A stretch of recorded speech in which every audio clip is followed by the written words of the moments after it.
कई बार देखिए हम समझते हैं, फिर भी हम उन छोटी छोटी बातों का अनदेखा करते हैं। कर्म बदला, सोच बदली, फिर इस तरह से दुनिया में जो भी हो रहा है कितना दुखदाई है।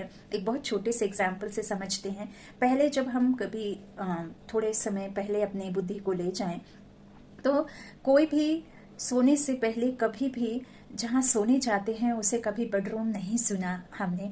हमने यही सुना कि विश्राम गृह, शयन कक्ष, और इस तरह से जाते हैं, चलते हैं, हम बिस्तर डालते हैं, बिस्तर पर सोते हैं। तो बिस्तर का मतलब होता है कि हम बिस्तार को समेट करके अपनी जो पूरे दिन का हमने मेहनत करी, जो भी हमने अपने शारीरिक श्रम किया, उस शारीरिक श्रम को हम क्या करते थे, कम करते थे। किसके द्वारा? विश्राम के द्वारा।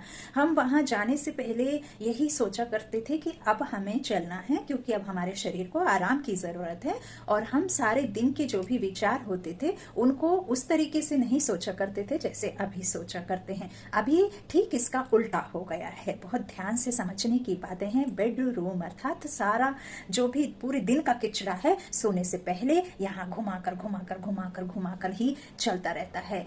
पूरी नेगेटिविटी से भरपूर होकर के हम वहां बेडरूम में जाते हैं।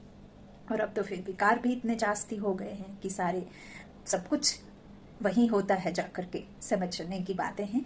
तो इन सब में हम बदलाव लाएं, यही ईश्वर का संदेश है।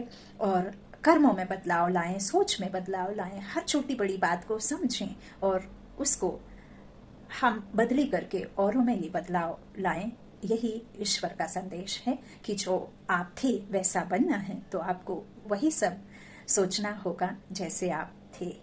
सुंदर आत्मा, सुंदर प्योर आत्मा, और मनसा वाचा कर्मणा एक रस। अच्छा, शुक्रिया।